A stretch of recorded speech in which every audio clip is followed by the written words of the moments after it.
আল্লাহ বলেছেন ফাইন্নামা আল উসরি ইউসরা, কষ্টের পরেই আছে সুখ। কষ্টের পরেই আছে সুখ। আমাদের জীবনে সুখ বেশি, কষ্ট কম। কয়দিন না খেয়েছিলাম, কয়দিন বিপদে পড়ছি, কয়দিন ডাকাইতে ধরছে, এক মাসের মধ্যে অসুস্থ থাকি কয়দিন আর সুস্থ থাকি কয়দিন, এটা হিসাব করে না। অসুস্থ যে ছিল খালি এটা খেয়াল রাখে, আছে না নাই? তার মানে ইন্নামা আল উসরি ইউসরা, দুঃখের পরে আছে সুখ, মোটিভেশন। প্রাণটা আবার উদ্বেলিত হয়ে ওঠে। তাই তো আসলে তো দুঃখের পরে সুখ। এজন্য কষ্ট যখন পাবেন, অসুস্থ যখন হবেন, ওইখানেও আনন্দ করবেন, কারণ সামনে আরাম আসতেছে। সুবহানাল্লাহ পড়েন। মুমিনের হারাবার কিছু নাই, দুঃখ পাওয়ার কিছু নাই। মুমিন অসুস্থ হলে অসুস্থতার মাধ্যমে তার রোগের মাধ্যমে তার গুনাহ ছড়ে যায়, সে আল্লাহর কাছে প্রিয় হয়ে ওঠে। তা আমাদেরকে কেউ হারাইতে পারে? কথা বলেন, আমাদের কেউ ভয় দেখাইতে পারে? মোটিভেশনাল সূরা, সূরাতুল ইনশিরাহ আর সূরাতুদ দুহা। এখানে অনেক হিউজ মোটিভেশন আছে। যারা হতাশ, যাদের জীবন ভাল লাগে না, মরে যেতে মনে চায়, গার্লফ্রেন্ড গালি দিছে, আছে না নাই? আবার বয়ফ্রেন্ড গার্লফ্রেন্ডের গালি দিছে, এ ওড়না পেঁচায়া ফ্যানের মধ্যে ঝুলে আত্মহত্যা করে। কত বড় পাগল! তুই মরলি কেন? গালি দিছে তো কি হয়েছে? হ্যাঁ, বুঝতে চায় না, হতাশ হয়ে যায়। আর বয়স কম তো ইচড়ে পাকা, অল্পতে কাবু হয়ে যায়। এই সূরাগুলো পড়ে না। এখানে আশার বাণী আছে। আজকে আমি জানি কথা শোনাবো আপনাদেরকে, শুরুতে আগে সংক্ষেপে বলে দিই। এই সূরার মূল কথা হচ্ছে, মানে সেন্ট্রাল থিম বা সাবজেক্ট ম্যাটার, সূরাতুদ দুহার কেন্দ্রীয় আলোচ্য বিষয় হচ্ছে নিরাশ হবেন না, হতাশ হবেন না, হাল ছাড়বেন না, ভরসা রাখবেন কার উপর? মুমিনরা নিরাশ হয়, হতাশ হয়, হাল ছাড়ে নাকি ভরসা রাখে? কার উপর ভরসা? কার উপর? না নৌকার উপর? ধানের শীষ, নাঙ্গল, হাত পাখা, দাড়িপাল্লা, ভরসা থাকবে একজনের উপর। চিল্লায় বলেন, তিনি কে? Never be sad, never lose hope. Every time you feel like you cannot go, you feel so lost that you are so alone. Don't despair and never lose hope, 'cause Allah is always by your side. Insha'Allah, Insha'Allah, Insha'Allah, you'll find your way. Insha'Allah, কি সুন্দর nasheed! Never lose hope, you will find your way. তুমি তোমার পথ খুঁজে পাবে। আমাদেরকে পথ দেখায় কে? আল্লাহ। এজন্য সূরাতুদ দুহার কেন্দ্রীয় আলোচ্য বিষয় হচ্ছে হতাশ হওয়া যাবে না, নিরাশ হওয়া যাবে না, হাল ছাড়া যাবে না, ভরসা রাখতে হবে একজনের উপরে। চিৎকার করে বলেন, তিনি কে? হতাশ যারা, ফ্রাস্ট্রেটেড, আপসেট পিপল, তাদের জন্য, হতাশ ব্যক্তিদের জন্য এই সূরাটা একটা আলোক পত্রিকা, একটা আলোর মশাল। এই সূরাটা পড়লেই হতাশ ব্যক্তিরা মনে শান্তি পায়, আশা ফিরে পায়, দিক ফিরে পায়, ঠিক কিনা? এই সূরাটা নাজিল হওয়ার একটা ব্যাকগ্রাউন্ড আছে, শুনবেন। বিষ্ণু ঈসা ইসলামের কাছে যখন ওহী নাজিল হতে শুরু করলো, বিষ্ণু ঈসা ইসলাম ওহীর কথাগুলো পৌঁছে দিতে লাগলেন। যাই নাজিল হতো বিষ্ণুনবী পৌঁছে দিতেন। বিষ্ণুনবী সাহাবাদের কাছে শেয়ার করে দিতেন। যেটাই নাজিল হতো তিনি পৌঁছে দিতেন, যেটাই, কারণ আল্লাহর আদেশ। ইয়া আইয়ুহার রাসূল বাল্লিগ মা উনজিলা ইলাইক, ও নবী, আপনার কাছে আমি ওহী থেকে যা নাজিল করি সব পৌঁছে দেন, একটাও গোপন করা যাবে। আল্লাহর কাছ থেকে বিশ্বনবী যে সমস্ত মেসেজ, ইনফরমেশন, তথ্য, রেভেলেশন ওহী পেয়েছে, একটাও কি বিশ্বনবী গোপন করেছে? সব প্রকাশ করে গিয়েছে, সব শেয়ার করে গিয়েছে। বিশ্বনবী শেয়ার করতে লাগলেন। সকালে যা নাজিল হয় শেয়ার করেন, দুপুরে নাজিল হয় শেয়ার করেন, রাতে নাজিল হয় শেয়ার করেন, শেয়ার করতে লাগলেন। কিন্তু কি অবাক করা কাণ্ড, হঠাৎ করে এই ওহী আসার ধারাবাহিকতা আল্লাহ বন্ধ করে দিলেন। ওহী আর আসে না, আকাশ থেকে নতুন তথ্য আর নামে না। ঘটনা কি? ওহী আসে না কেন? তথ্য আসে না কেন? জিবরাইল আসে না কেন? কোন বর্ণনায় এসেছে 15 দিন, কোন বর্ণনায় 1 মাস, 3 মাস, এমনকি 6 মাস পর্যন্ত বর্ণনা পাওয়া যায় যে বিশ্বনবীর কাছে 6 মাস ওহী আসে নাই। বিশ্বনবী তো অবাক, ঘটনা কি? ওহী নামে না কেন? আর ওহী না আসলে তো বিশ্বনবী শেয়ার করতে পারে না। এতদিন যা আসতো বলে বেড়াতো, এখন আসেও না, বলতেও পারে না। কাফির মুশরিকরা বিশ্বনবীর গালি দিতে শুরু করলো, মুহাম্মদের রব মুহাম্মদরে ভুলে গেছে, মুহাম্মদের আল্লাহ মুহাম্মদরে ছেড়ে দিয়েছে। বিশ্বনবীর চাচি আবুল আহাবের স্ত্রী উম্মে জামিল বলতে শুরু করলো, কি মুহাম্মদ, তোমার শয়তানটা তোমার কাছে আসলো না? শয়তান দ্বারা তিনি জিব্রাইলকে বুঝিয়েছেন যে তোমার জিব্রাইল তোমার কাছে আসে না। এভাবে সবাই গালমন্দ করতে শুরু করলো যে মুহাম্মদের আল্লাহ মুহাম্মদকে ভুলে গিয়েছে। বিষ্ণু ইসলাম নিজেও হতাশ হয়ে গেলেন, কি রে ওহি আসে না কেন? আমার কোনো ভুল হচ্ছে না তো? আমার কোনো অপরাধ হয়ে গেল না তো? আল্লাহ কি আমার উপর অসন্তুষ্ট হয়েছেন? আল্লাহ কি আসলেই আমারে ভুলে গেছেন? আল্লাহ কি আমাকে ত্যাগ করেছেন? তিনি কি আমার উপর রেগে আছেন? আমরাও মাঝে মাঝে এরকম হতাশ হয়ে পড়ি। এরকম হতাশ লোক আছে না নাই? কিরে আমার দোয়া কবুল হয় না কেন? আল্লাহ আমার ডাকে সাড়া দেয় না কেন? আমার জীবনে এত দুঃখ কেন? আমার জীবনে তো ভালো কিছু হয় না, খালি সব কষ্ট আমার কেন? এরকম আছে না নাই? এরকম হতাশদের জন্য এই সূরাটা একটা আলোকবর্তিকা, মোটিভেশনাল সূরা। আলহামদুলিল্লাহ পড়েন। বিশ্বনবীকে আল্লাহ আশ্বস্ত করলেন আর এই সূরাটা নাজিল করলেন আর বললেন ওয়াদ্দুহা। ওয়াদ্দুহা, দুহা মানে আলো, দুহা মানে আলো, প্রভাতের সূর্য কিরণের শপথ। Look up, the sunlight, it's a very beautiful day out there.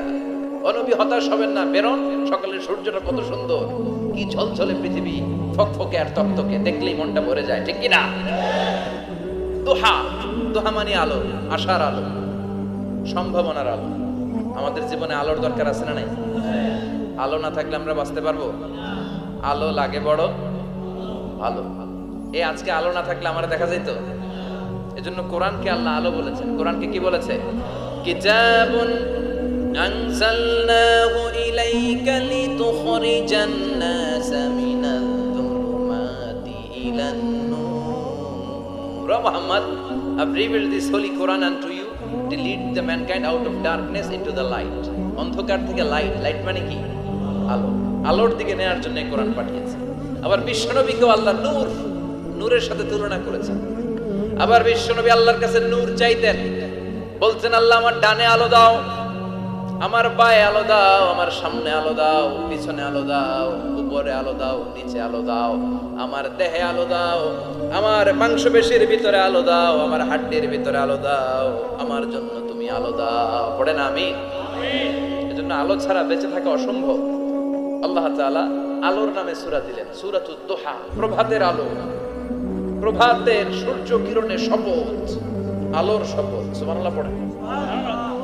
এরপর আল্লাহ বললেন ওয়াল্লাইলি ইযা সাজা, আলোর শপথ, সকাল বেলার সূর্য কিরণের শপথ। দ্বিতীয় আয়াতে আল্লাহ বললেন রাত্রিবেলার শপথ, যখন রাত্রিটা নিঝুম হয়, নিস্তব্ধ, নিঝুম আর নিস্তব্ধ রাতের শপথ। তাহলে আল্লাহ আলোর কসম কাটলেন, তারপরে অন্ধকারের কসম কাটলেন, ঠিক কিনা? আলো দ্বারা মূলত আল্লাহ তাআলা ওহির আগমনকে বুঝিয়েছে, আর অন্ধকার দ্বারা আল্লাহ তাআলা ওহির অনুপস্থিতি বুঝিয়েছে। এটা দিয়ে আল্লাহ বুঝাতে চাইলেন, ও নবী, কাফির মুশরিকরা আপনারা গালি দেয়, ওরা বলে যে আমি আপনারে ভুলে গেছি, আমি আপনারে ত্যাগ করেছি, আমি আপনার প্রতি অসন্তুষ্ট। না না, আমি ইচ্ছা করে ওহি পাঠাই না, কারণ সব সময় আলো থাকলে ভাল লাগে না, কিছু সময় অন্ধকারের দরকার আছে না নাই? বুঝে শুনে উত্তর দিয়ে। 24 ঘন্টা আলো, 365 দিন খালি আলো আলো আরো আলো। যদি সূর্যের আলো সব সময় থাকে 365 দিন, ভাল লাগবে? রাতে ঘুমাবেন কিভাবে?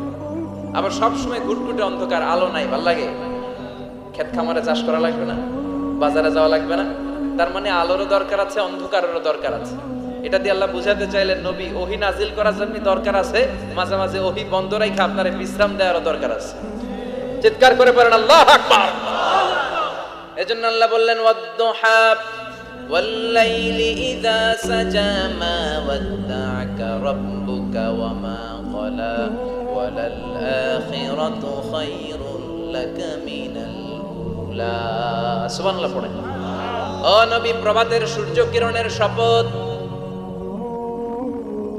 নিঝুম নিস্তব্ধ রাত্রিবেলার শপথ, আলো আর অন্ধকারের শপথ করে আমি বললাম, আপনার প্রভু আপনারে ভুলে যায় নাই, আপনার উপর অসন্তুষ্ট হয় নাই। আমি আল্লাহ ইচ্ছা করে ওহী বন্ধ রেখেছি, কারণ ওহীর একটা পাওয়ার আছে। বারবার ওহী রিসিভ করলে আপনার স্নায়ু এটা সহ্য করতে পারবে না, আপনার দেহ এটারে বরদাস্ত করতে পারবে না। নবী, আমি আপনার প্রতি এত রহম দিল, এত ভালোবাসি, বারবার ওহী নিতে নিতে আপনার যে কষ্ট হয়, এই কষ্টটা আমার আল্লাহর সহ্য হয় না। এজন্য আমি আল্লাহ ইচ্ছা করে কিছুদিন ওহী বন্ধ রাখছি। সুবহানাল্লাহ পড়েন।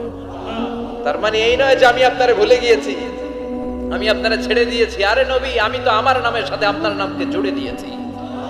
লা ইলাহা ইল্লাল্লাহ মুহাম্মাদুর, যেখানে আমার আল্লাহর নাম সেখানে বিশ্ব নবীর নাম আছে না নাই? আজান যখন দেই আল্লাহু আকবারের পরে বিশ্ব নবীর নাম আছে না নাই? একামতে আছে না নাই? আবার আল্লাহর জন্য যখন সালাত আদায় করি শেষ বৈঠকে বিশ্ব নবীর উপর দুরূদ আছে না নাই? রাফা'না লাকা যিকরাক, ও নবী আপনার নামকে আমি অনেক উপরে তুলে ধরেছি। আমার নাম যেখানে আপনার নাম ওইখানে, গোটা বিশ্বব্যাপী আপনার নাম ছড়ায় যাবে। ওরা আপনারে গালি দেয় কবি বলে, ওরা গালি দেয় গণক বলে, ওরা বলে আপনি আফতার লেস কাটা। আসলে যারা আপনারে গালি দেয় ওরাই লেস কাটা। ওরা আপনারে বলে আপনি নির্বংশ, আপনার ছেলেগুলো বেঁচে নাই, মেয়ে বেঁচে আছে, আপনার নাম নেয়ার কেউ থাকবে না। ওই আবু জাহেল, উতবা, সাইবা, ওদের নাম নেয়ার কেউ থাকবে না। আপনি লেস কাটা নন, আপনি নির্বংশ নন। ইন্না শানিয়াকা, চিল্লায় বলেন ইন্না শানিয়াকা। যারা আপনারে গালি দেয়, যারা আপনারা নিয়ে কটু কথা বলে, ওরাই লেস কাটা, ওরাই নির্বংশ। ওদের বংশকে আমি আল্লাহই নির্বংশ করে ছাড়ি। চিল্লায় বলেন ঠিক কি না? ও নবী, মা ওয়াদ্দাআকা রাব্বুকা ওয়া মা ক্বালা, আপনার রব আপনারে পরিত্যাগ করে নাই, আপনারে ভুলে যায় নাই, আপনারে ছেড়ে দেয় নাই। আপনার রব ইচ্ছা করেই ওহী নাজিল বন্ধ করে রেখেছে। আমি ইচ্ছা করেই আপনারে প্রেসার দিতে চাই নাই গো নবী, কারণ ওহী রিসিভ করা অনেক কঠিন। এটা আস্তে আস্তে আপনি অভ্যস্ত হবেন। সুবহানাল্লাহ পড়েন। ওহীর একটা পাওয়ার আছে না নাই? আমরা তো কি মজায় মজায় কোরআন পাইছি। এই যে কি সুন্দর কোরআন নিয়ে বসে পড়ি, তাফসীর করি, কি মজার কোরআন। আহা, এই কোরআনটা রিসিভ করতে যে বিশ্বনবীর কত কষ্ট হয়েছে। এই কোরআনকে আল্লাহ বলেছেন এটা কাউলান সাকিলা, very heavy and weighty word. এটা অনেক ওজনওয়ালা কথা। ইন্না সানুলকি আলাইকা কাউলান, এটার অনেক ওজন। এই কোরআনটা যদি পাহাড়ের উপরে নাজিল করা হতো, পাহাড়গুলো দুমড়ে মুচড়ে ভেঙে টুকরো টুকরো হয়ে খান খান হয়ে যেত। ঠিক কি না? এত কঠিন বানিয়ে এটা। ও নবী, আমি আলোর সাথে ওহীর মিল ঘটিয়েছি, আলো দিয়ে ওহীকে বুঝিয়েছি। সূর্যের যেমনি কিরণ আছে, তেজ আছে, এই ওহীরও একটা তেজ আছে। এই তেজ, এই কিরণ আপনি সব সময় সহ্য করতে পারবেন না। এজন্য আমি ইচ্ছা করে কিছুদিন ওহী নাজিল করা বন্ধ করে রেখেছি। সুবহানাল্লাহ পড়েন। ইচ্ছে করে আমি নাজিল করি নাই। সব সময় নাজিল হলে আপনার ভালো লাগতো না। বুখারীর বর্ণনা, আয়েশা বলতেন শীতের রাতে, কনকনে মাঘ মাসের শীতের রাতে যখন বিশ্বনবীর উপর কোরআনের আয়াত নাজিল হতো, বিশ্বনবী ঘেমে ঘেমে একাকার হয়ে যেতে। হাত্তা লা ইয়াতাফাসসাদু জাবিনুহু আরাকান, বিশ্বনবীর দাড়ি আর থুতনি বেয়ে ঝরঝর করে পানি পড়তো। আমরা কম্বল গায়ে দিয়ে থাকি আর বিশ্বনবী ঘামে। সুবহানাল্লাহ কইবেন না? এটা কাউলান সাকিলা, অনেক ওজনওয়ালা কথা। আবার বিশ্বনবী যখন ওটের উপরে বসে থাকা অবস্থায় কোরআনের আয়াত নাজিল হতো, ওটের বুকটা মুহূর্তের মধ্যে বালুর মধ্যে, জমিনের মধ্যে লেগে যেত। ঘোড়ায় চড়া অবস্থায় বিশ্বনবীর কাছে যখন কোরআন নাজিল হতো, ঘোড়ার পা গুলো মরুভূমির বালুতে দেবে যেত। মাঝে মাঝে বিশ্বনবী সাহাবাদের রানের উপরে, পায়ের উপরে মাথা দিয়ে শুয়ে পড়তেন, ক্লান্ত শ্রান্ত। যায়েদ বিন হারেসা, বিশ্বনবীর পালক পুত্র, তার পায়ের উপরে মাথা রেখে বিশ্বনবী একবার কথা বলতে বলতে ঘুমিয়ে পড়লেন। ঘন্টাখানিক ঘুমালেন। যায়েদ বিন হারেসা বলে, আমার কাছে তেমন কোনো কষ্টই হচ্ছে না, বিশ্বনবীর মাথাটা খুব বেশি ওজন মনে হচ্ছে না। ঘন্টাখানিক পর বিশ্বনবীর চোখ খুললেন, আর খোলা মাত্রই ওনার উপর ওহী কোরআনের আয়াত নাজিল করতে শুরু করলো। কে?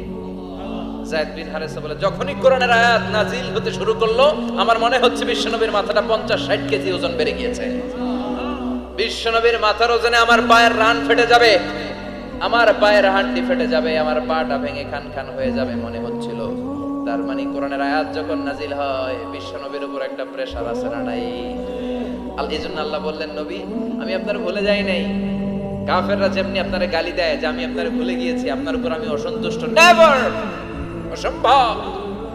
আমি আপনার উপর কখনো অসন্তুষ্ট নই, বরং আমি ইচ্ছা করি আপনার উপর থেকে প্রেসার কমিয়ে দেওয়ার জন্য কয়েকদিন ইচ্ছা করে আপনারে ছুটিতে রাখছি। সুবহানাল্লাহ পড়েন। যাতে করে আবার এনার্জি গায়ে নেওয়ার পরে নতুন করে কোরআনের আয়াত রিসিভ করার জন্য আপনি সক্ষম হন। চিল্লায় পড়তে হবে আল্লাহু আকবার। এজন্য আল্লাহ বললেন ওয়াদ-দুহা ওয়াল-লাইলি ইযা সাজা মা ওয়াদ্দা'আকা রাব্বুকা ওয়া মা ক্বালা ওয়ালাল আখিরাতু খায়রুল লাকা মিনাল উলা। এরপর আল্লাহ বললেন নবী ওয়ালাল আখিরাতু খায়রুল লাকা মিনাল উলা, and verily indeed the hereafter is far better for you than this dunya. এই দুনিয়ার চেয়ে আপনার জন্য আখিরাতটা অনেক দামি। খায়রুল লাকা মিনাল উলা, এই দুনিয়ার চেয়ে আখিরাতটা অনেক শ্রেষ্ঠ। এতে আল্লাহ বললেন দুনিয়ার চেয়ে আখিরাত শ্রেষ্ঠ, আর এক আয়াতে আল্লাহ বললেন দুনিয়ার চেয়ে আখিরাত হলো স্থায়ী, ঠিক কি না? বাল তুফিরুনাল হায়াতাদ দুনিয়া ওয়াল আখিরাতু খায়রুন ওয়া আবাকা। তোমরা দুনিয়ার জীবন নিয়ে পাগল পাড়া হয়ে থাকো, আল্লাহ বললেন দুনিয়ার জীবনের চাইতে আখিরাতের জীবন শ্রেষ্ঠ এবং স্থায়ী, ঠিক কি না? কার কথা? দুনিয়া স্থায়ী না আখিরাত স্থায়ী? দুনিয়া শ্রেষ্ঠ না আখিরাত শ্রেষ্ঠ? কিন্তু আমরা কোনটার পিছনে দৌড়াই? খালি দুনিয়া দুনিয়া। দুনিয়া কে মজা ले लो দুনিয়া তোমারই है, কিন্তু জান্নাত কে মজা ले लो জান্নাত তোমারই है, ওইটা কয় না? আছে না নাই? দুনিয়ার পেছনে পাগল হয়ে আমরা পড়ে থাকি। এই দুনিয়ার জীবনটা একটা মায়াজাল, এটা একটা মরিচিকা। এই মরিচিকা, এই ধোঁকা, এই লালসা আর এই মায়াজালের পেছনে আমরা ছুটছি। ছুটতে ছুটতে হুট করে একবার কবরের ভিতরে ঢুকতে হবে। কথা বলেন, তখন আমাদের টনক নড়বে। এজন্য দুনিয়া মুমিনদের জন্য শ্রেষ্ঠ আর স্থায়ী জায়গা নয়। মুমিনের আসল জায়গা হচ্ছে আখিরাত। মুমিনের শান্তি আর কল্যাণের জায়গা হচ্ছে আখিরাত। জান্নাত হচ্ছে মুমিনের শেষ ঠিকানা। চিৎকার করে বলেন ঠিক কি না? সেটাই বিশ্বনবীরে বললেন নবী, কাফির মুশরিকদের কথা আপনি কান দিবেন না, ওদের কথায় হতাশ হবেন না, নিরাশ হবেন না, হাল ছাড়বেন না, ভরসা রাখবেন কার উপর? কারণ ওয়ালাল আখিরাতু খায়রুল লাকা মিনাল উলা। এই দুনিয়ার জীবন ক্ষণস্থায়ী জীবন, চিরকালীন জীবন হলো আখিরাত। নবীরে কিভাবে আশ্বাস দিতেছে দেখছেন? অ্যাসিউরেন্স করতেছে, কনফার্মেশন। এই সূরাটা যে শান্তির সূরা, মোটিভেশনের সূরা, অনুপ্রেরণার সূরা, ইন্সপাইরেশন যে জায়গায় প্রতিটা আয়াতে আপনি ইন্সপাইরেশন পাবেন। তো প্রতিটা আয়াতে আপনি উজ্জীবিত হবেন, সজীব হবেন, এনথিউসিয়াস্টিক এন্ড এনার্জেটিক হবেন, আপনি এনার্জি ফিরে পাবেন। আলহামদুলিল্লাহ পড়েন। এরপর বিশ্বনবীর আরো খুশি করার জন্য আল্লাহ বললেন ওয়ালা সাউফা ইউতিকা রাব্বুকা ফাতারদা। ও নবী, অচিরে এমন এমন জিনিস আমি আপনারে দান করব, এগুলো পেয়ে আপনি খুশি হয়ে যাবে। কে বলে? কারে বলে? শুনতেছেন? বুঝতেছেন? কষ্ট হচ্ছে না তো? ওয়ালা সাউফা ইউতিকা রাব্বুকা ফাতারদা। অচিরে এমন এমন জিনিস আমি আল্লাহ আপনারে দান করব। ওরা আপনারে গালি দেয়, ওদের কথা আপনার মন খারাপ, আপনি হতাশ, ভয় পাবেন না, হতাশ হবেন না, নিরাশ হবেন না, আমার উপর ভরসা রাখেন না। এমন এমন জিনিস আমি আপনারে দেব, ফাতারদা, ওগুলো পেয়ে আপনি খুশি হয়ে যাবেন। সুবহানাল্লাহ পড়েন। আল্লাহর কাজই হলো বিশ্বনবীরে খুশি রাখা। Verily I'm gonna give you something that will make you happy. এমন জিনিস আপনারে দেব নবী, আপনি খুশি হয়ে যাবেন। আল্লাহর কাজই হচ্ছে বিশ্বনবীরে খুশি রাখা। যেখানে বিশ্বনবীর মন খারাপ, ওইখানে বিশ্বনবীর আল্লাহ আছে না নাই? বিশ্বনবীর উপাধি দিয়েছেন আল্লাহ হাবিবুল্লাহ। কি দিয়েছে? আর সাইয়েদনা ইব্রাহিমের উপাধি খলিলুল্লাহ। দুইজনই আল্লাহর প্রিয়, দুইজনই উলুল আজমি মিনার রাসূল। কিন্তু খলিল মানেও বন্ধু, হাবিব মানেও বন্ধু। খলিল মানে এমন বন্ধু যেই বন্ধু আল্লাহরে খুশি করার জন্য কাজ করে, আর হাবিব মানে এমন বন্ধু যেই বন্ধুরে খুশি রাখার জন্য আল্লাহ নিজেই কাজ করে। কি শান, কি মান এই নবীর! আর ওই নবীরে গালি দেয়। এগুলো জাহান্নামের নরকীট আর পিতৃ পরিচয়হীন জারদ সন্তান। As a father, as a teacher, as a commander, as a lawgiver, as a lawmaker, as a reformer of the society, Muhammad is the Superman of the world. Superman, মানে অসাধারণ ব্যক্তিত্ব, unparalleled personality। ওনার জীবনী নিয়ে পড়া শুরু করলে এটা শেষ হয় না। বিয়ন্ডলেস, বাউন্ডলেস, বটমলেস, এটা তলাবিহীন সাগর। বিশ্বনবীর জীবনী একটা সাগর, কিন্তু সাগরের কি নাই? সুবহানাল্লাহ কইবেন না? এই বিশ্বনবীর খুশি রাখা কার কাজ? যেখানে বিশ্বনবী হতাশ, যেখানে বিশ্বনবীর মন খারাপ, বিশ্বনবীর মন ভালো করে দেয় কে? এজন্য আল্লাহ বললেন ওয়ালা সাউফা ইউতিকা রাব্বুকা অচিরেই আপনার রব আপনাকে এমন এমন জিনিস দান করবে নবী, এগুলো পেয়ে আপনি খুশি হয়ে যাবেন। কিভাবে নবী খুশি হয়েছে, কিভাবে নবীর আল্লাহ খুশি রাখবে শুনবেন শুনবেন শুনবেন দেখেন, খেয়াল করে বুঝতে হবে কিভাবে আল্লাহ তাআলা বিশ্বনবীকে খুশি করেন। দেখেন বিশ্বনবীর প্রথম কোথায় খুশি করলেন? বিশ্বনবী মক্কার জমিনে দাওয়াতি কাজ যখন শুরু করলেন, তিনি দেখলেন বিশ্বনবী খুব ভালো অ্যানালাইসিস করতে পারতেন। তিনি মক্কার সোসাইটিটাকে, সমাজটাকে বিশ্লেষণ করে অ্যানালাইজ করে উনি দেখলেন যে এই মক্কায় দাওয়াতি কাজের একটা শক্ত অবস্থান নিতে হলে দুইজন লোকের একজন আমার চাই। সুবহানাল্লাহ পড়েন। কি বিশ্লেষণ শক্তি, কি চিন্তা শক্তি! উনি খেটে ফেললেন, উনি বুঝে ফেললেন সবাইকে দেখে যে দুইজনের একজন আমার সাথে না থাকলে আমার দাওয়াতি কাজ চালানো কষ্ট হয়ে যাবে। এজন্য গভীর রাতে তাহাজ্জুদের নামাজ শেষে আল্লাহর কাছে কেঁদে কেঁদে বিশ্বনবী দোয়া করে, আল্লাহুম্মা আইজ্জাল ইসলাম বি আহাব্বির রাজুলাইনি ইলাইক। আল্লাহ, দুইজন লোকের যেই লোকটারে তোমার দরবারে মকবুল মনে হয়, ভালো লাগে, পছন্দ হয়, তাদের একজনকে ইসলামের ভেতরে ঢুকিয়ে দিয়ে ইসলামকে তুমি বিজয় দান করে দাও। ও আল্লাহ, দুইজনের একজনকে আমার চাই। একজন হলো আবি জাহাল ইবনে হিশাম, হিশামের বেটা আবু জাহাল, আও উমর ইবনে আল খাত্তাব, অথবা খাত্তাবের বেটা উমর। সুবহানাল্লাহ পড়ো। সাথে সাথে দোয়া কবুল করলো কে? কার জন্য করলো? নাকি আবু জাহেলের জন্য? আবু জাহেলের চোখের সামনে পর্দা ছিল, ও পর্দা সরায় না। ওর অন্তরে পর্দা, ও পর্দা উঠে সত্যটা দেখতে চায় না। এজন্য ওর জন্য গোটা বিশ্ববাসীর আছে ঘৃণা। ও যেখানে মারা গেছে, ওর যেখানে জন্মস্থান, ওইখানে সৌদি সরকার ল্যাট্রিন বানায় দিচ্ছে। ঘৃণার প্রতীক। ওইখানে তো অন্য কিছু বানাইতে পারতো, ল্যাট্রিন বানাইতে যাবে কেন? গোটা বিশ্বের মানুষ যায় যেন এটা ভরাই দিয়ে আসতে পারে। কথা বলেন। এই বেয়াদবটার জন্য আল্লাহ দোয়া কবুল করে নাই। ওমরে ফারুক রাগী ছিলেন, কিন্তু সত্য প্রকাশে, সত্য গ্রহণে আপোষহীন। সত্য দেখলেই উনি মেনে নিতেন। এটা জাহেলি যুগে ওনার মধ্যে এই গুণ ছিল। আল্লাহু আকবার। বিশ্বনবী কেঁদে কেঁদে দোয়া করে, আল্লাহ, মক্কার জমিনে দুইজনের একজন যদি কালেমা না পড়ে, মক্কার জমিনে দাওয়াতি কাজ চালিয়ে যাওয়া কঠিন হয়ে যাবে। হয় হিশামের বেটা আবু জাহেল কিংবা খাত্তাবের বেটা ওমরকে তুমি ইসলামে ঢুকাও। আল্লাহ ওমরের জন্য দোয়া কবুল করলেন। বিশ্বনবী তখনও বুঝতে পারেন এই দোয়াটা কার জন্য কবুল। হঠাৎ ওমরে ফারুক বিশাল একটা নাঙ্গা তলোয়ার নিয়ে বিশ্বনবীকে হত্যা করার জন্য ছুটে এলো। বিশ্বনবী তখন মক্কার আরকাম ইবনে দারুল আরকামের ঘরে সাফা পাহাড়ের পাদদেশে লুকিয়ে লুকিয়ে দাওয়াতি কাজ করতেন। আশেপাশে সাহাবীরা বসা। বিশ্বনবীর চাচা হামজা ইবনে আব্দুল মুত্তালিব বললেন, নবী তাড়াতাড়ি পালিয়ে যান, ওই যে দেখা যায় ওমরে ফারুক তলোয়ার নিয়ে আপনারে মারতে আসছে। বিশ্বনবী বললেন, চাচা সরে যান, সাহাবীদেরকেও সরে যেতে বলেন, দরজাটা খুলে দেন, ওমরকে আসতে দেন। আমার তো মনে হচ্ছে ওই যে তাহাজ্জুদের নামাজ পড়ে আল্লাহর কাছে কেঁদে কেঁদে আমি দোয়া করেছি, আমার দোয়াটা আজকে কবুল হতে চলেছে। আমার তো মন বলছে আল্লাহ দোয়াটা কবুল করবে। দরজা খুলে দেন। ওমর ফারুক চলে আসলেন, এসে তলোয়ার রেখে দিয়ে আঙ্গুল উঁচু করে বললেন, আশহাদু আল্লা ইলাহা ইল্লাল্লাহ, আশহাদু আন্নাকা মুহাম্মদ রাসূলুল্লাহ। ঝিনুকের ভেতর লুকিয়ে থাকে যেমন মতি, ঝিনুকের ভেতর লুকিয়ে থাকে যেমন মতি, কালমা শাহাদাতে আছে আল্লাহর জ্যোতি, কালমা শাহাদাতে আছে আল্লাহর জ্যোতি। সুবহানাল্লাহ পড়েন। কি আল্লাহর জ্যোতি এসে ওমরে ফারুকের হৃদয়টাকে নুরানি করে দিল। এই তলোয়ার রেখে ঘোষণা দিলেন, আশহাদু আল্লা ইলাহা ইল্লাল্লাহ ওয়া আশহাদু আন্নাকা মুহাম্মাদ আবদুল্লাহি ওয়া রাসূলুহু। বিশ্বনবী খুশি হয়ে গেলেন। ফাতারদা ওয়ালা সাওফা ইউতিকা রাব্বুকা ফাতারদা।